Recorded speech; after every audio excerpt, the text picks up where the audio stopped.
Welcome to this Chapter 39 video, part 1 of 3, where I begin the discussion of files and directories and how they're organized. So let's go ahead and get this started. So before we start this, we need to understand two abstractions. You already understand storage, but the storage that we've talked about is completely unorganized. It is just open space. And if we left it up to applications, there would be a profusion of different ways to save data to that storage. So an abstraction has been created in operating systems to help mitigate this problem.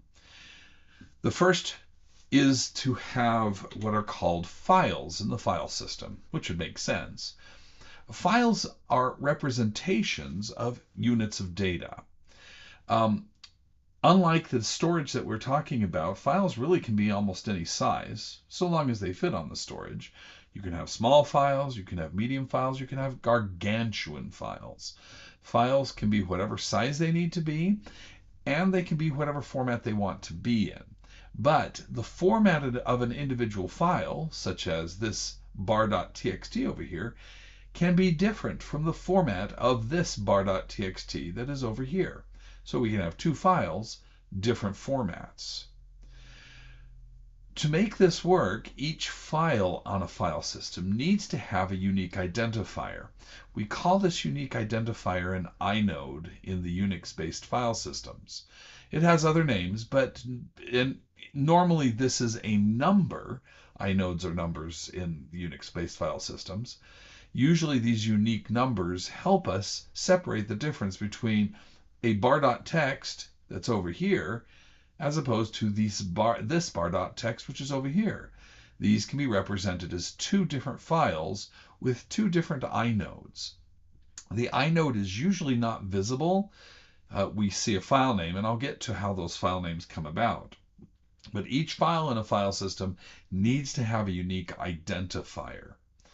Now, while I said that each one of these files can be a different formatting internally, the operating system doesn't care what it is. To the operating system, each file is just a stream of bytes that are stored in storage in a certain method, certain way, and we'll talk about that. The second abstraction are called directories. So we see a profusion of different directories here.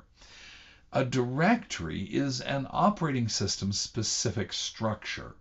It can be considered a file almost. It's being stored on any whatever storage the file system resides on, but it is specific to the operating system how these directories are organized and presented. Normally what happens is these directories contain a human readable name for either a file or directory related to a particular inode. So for example, this bar.txt is going to have a specific inode. The name bar.txt is stored in this directory called foo, and bar.txt is associated to a specific inode. This bar.txt, its name is stored within this directory called foo, and the inode is associated to that name bar.txt. So the great thing about directories is they can store files, so they can have a file name with an inode attached to it, or they can also store directories. So bar, in this particular case, can have an inode and a name associated with foo, and a second inode and name that is bar. Notice they're the same name, but this directory stores this name bar. The root directory here stores this name bar. There's always going to be a root directory when we're talking about subdirectories. So let's talk about some of these terms. So the first one is root directory. Every file system has a directory that is the start, the head, or as we call it under Linux systems, the root directory. We represent this root directory as the /, and it is the root directory that contains the first level directories, and then those directories will contain subdirectories under there.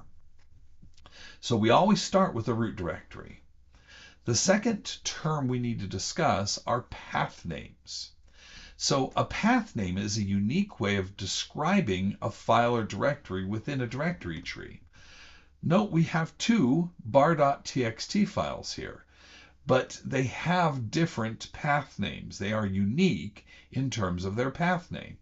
If we start from the root, if we take a look at this foo and this bar, if we just do /foo/bar.txt, that identifies this specific file. In the case of /bar/foo/bar.txt, so we have the root directory starting with the /bar/foo and then /bar.txt. So this path uniquely identifies this specific file with its inode. Lastly, let's talk about file types. Now, one of the things I mentioned earlier was that the operating system does not care what the content of the file is. It's just a stream of bytes. There are conventions that are used when it comes to file names. Typically, a file name has, to identify its type, will be created with a dot and then some number of characters, usually 3, after that. So bar.txt, the .txt tells me this is an ASCII text file. That means there's probably human readable data in there. So a .txt file is fairly common. We also use this for programming, like a .c file tells us that the file type is a C source code file. Now understand that an operating system typically does not care whether this .txt is associated to a file with text in it. A human came and named this particular file, but that may not match its content. That is the problem of the human, not of the machine. So you can name files anything you want, but it doesn't matter the operating system whether it actually represents the data in the file. Some operating systems, like Windows, will actually react to files with certain extensions. For example, under Windows, if there's a file with a .txt extension, if I double-click on it in Windows, that actually causes the Notepad program to open up and load that text file into Notepad. Now, the question becomes, did the operating system do that? Technically not. The actual window manager is not technically part of the operating system kernel on Windows. Really, it is the window manager that manages extensions and recognition of extensions. But since we're working on a Unix-based system, understand that extension, the .txt or whatever it may not represent the actual file. So if we have ourselves a file system with a root directory, how do we access it? Well, what we do is, first let's make sure we understand where file systems are located within a particular storage. I have here two representations of storage. This representation of storage has one file system on the entire storage. This file system contains all the metadata, the data of the files, and any directories, and it is all contained in one drive. There's no organization of it other than what the file system organizes. But we can break a storage area into what are called partitions. A partition is a logical area on the drive set aside for a particular file system. For every system that there's a partition table, or for every system that has partitions, there is a specific area set aside for what is called a partition table. A partition table identifies where the logical boundaries are. Say for file system 1, here's the upper boundary, and here's the lower boundary for file system 1. And the same thing is true with all of the different partitions within this particular storage. So not all systems are partitioned apart. There are some storage devices like USB drives that may not have a partition table. They usually do these days, but they may not. So each storage device without partitions, or each partition in a system that's using a partition system, will have a file system. In this particular example, there are two file systems within two separate partitions. There's also an area we call swap space, which isn't necessarily a file system, but it is organized a specific way by the operating system. Now, in each particular file system within the partition, there's a particular organization.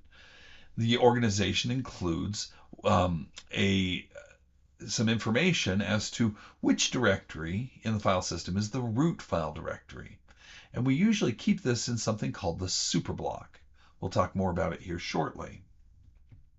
In order to use this particular file system within my operating system, I need to mount the root directory of this file system somewhere in my directory tree.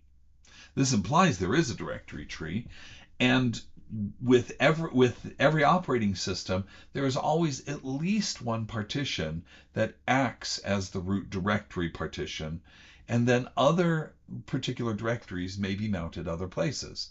So let's say, for example, file system 1 is mounted as the root directory. File system 2 can be mounted as a file system off of a subdirectory of file system 1. Maybe this is the home, the home partition or home file system, so it would be mounted under /home on the directory tree. So let's stop for a second and talk a little bit about Unix system philosophy, where we're going to actually provide user IDs and group memberships. Now, I first want to start out by saying that we're not necessarily attaching user ID and groups to people. People assume these things, but what actually a user ID and group is assigned to are the running processes on a Unix system. Every process has a user ID and a group ID. You can actually check this at the command prompt by typing in the ID command. And what it shows you is it shows you the user ID and group ID for the running process, which is bash. Now, these user ID and group IDs are numeric, but there is a name associated to users and groups that can be found in the file etc password. Etc password identifies what particular user ID number is associated to what user name. There's another file called etc group that identifies a group number to a group name. What a user ID and a group ID is used for is to determine file access on the system. What access does a process have to system resources? Now, when I say file access, this applies not just to files stored on the disk, but it also includes non-standard files, which include devices on a Unix file system. Hardware devices that are handled by the system usually can be accessed via the file system. There's a directory /dev, DEV, that actually contains fake files, if you will, files that are run by the operating system but connect you to a device. There's also system settings in the /sys directory that are not really files, but more just exposure of the kernel for particular settings. Every user on the system has a primary group. There's one group assigned to one user specifically. So if I have, in most systems, the typical user that logs into a system will have a user ID and a group name and ID that is the same as the username. But you can also have supplementary groups. Supplementary groups are where we actually have other groups that are assigned to a particular person. So while I may be a primary group of J Jolly, I may also be a supplementary group of Docker, or of sound, or of video, whatever devices may be out there that I have approval to access. Having one of these supplementary groups assigned to user ID is pretty much the same access as being a primary group. It just simply gives you more groups that you can use rather than just the simple one. Again, supplementary group memberships can be managed in etc group, which is a secure file. You can actually see your group membership as a user if you type from the command line groups. If you type groups and a user ID, it will show you the groups that particular user ID is allowed to belong to. So where does user ID and group IDs fall into place? Well, it usually falls into place where there is files. And so we have here some metadata information for a file named log.sh. So let's take a look at this. I ran the command ls-l, and it prints out this line that shows me one line of a particular file. Over here at the beginning, and we'll talk more about this, are the permission bits. We then have the number 1 here, which tells us how many times this file is linked to another directory. We have the user owner of the file and the group owner of the file size, date and time, and the file name. So let's take a look at these permission bits real quick, understanding that the owner ID is John and the owner group is support. So if the owner user, which is these 3 bits here, this first bit usually identifies something special about the file. This is just a regular file, so it's just a dash. But RWX at the front of this particular permission bits represents the permissions for the user. So if I log in as John and I try to read this file, write this file, or run this file as an executable, I will be successful because I have the correct permissions to do that for this file. Now let's say the user Dave logs in. He is not John, so these bits don't apply to him for this file. Dave, though, belongs to the support group. Well, if Dave belongs to the support group, Dave has read access and write access to this file. They can read the file, they can actually change the file, modify it, but they cannot execute it like a program. These last 3 sets of bits are the permissions for whoever for all users that are not John and do not have support as their primary or supplementary group. So we call this the other bits. Other permissions here represent people that aren't John and aren't in the support group. Those users can read the file, but they cannot modify it and they cannot execute it. We'll see another example here. Here's a case where we actually have a value for the special bit.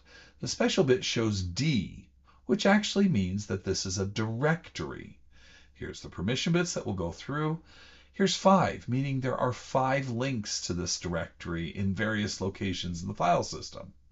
The owner is Chad, and the group owner is the develop group. Size, date, and time, and this directory's name is source. So what does it mean? Well, these 3 bits, RWX, represent the user Chad. RWX means any process running as Chad can read, write, or execute that particular file.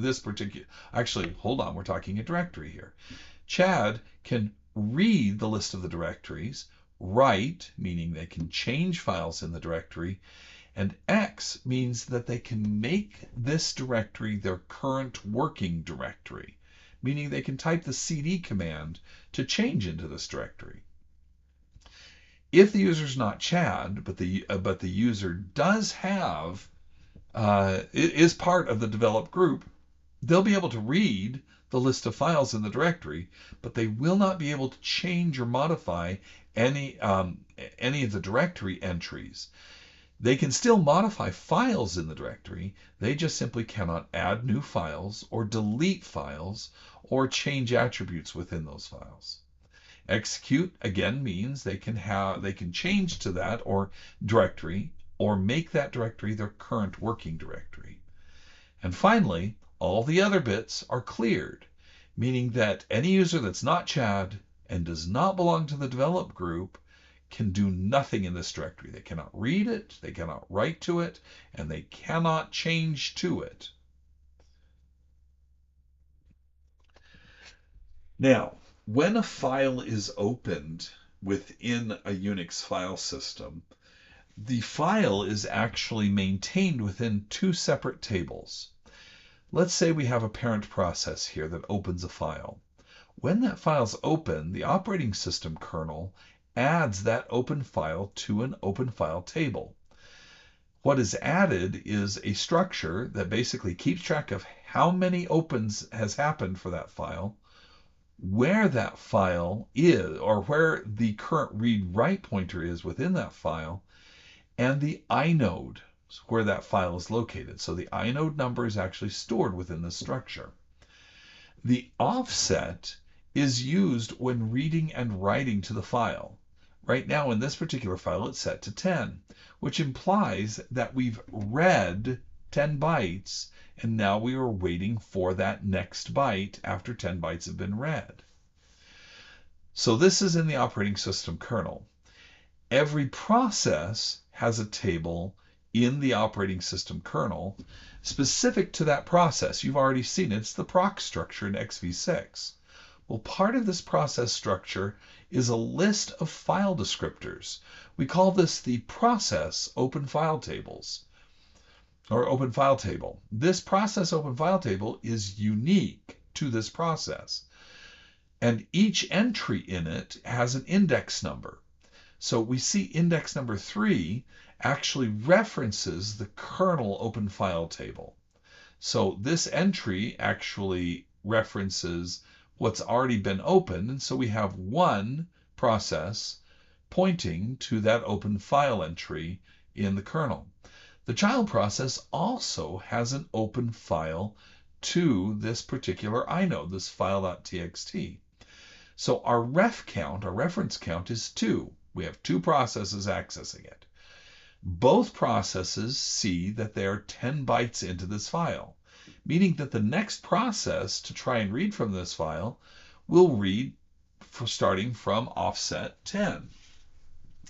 Let's say, for example, the child reads 10 more bytes, changing this offset to 20.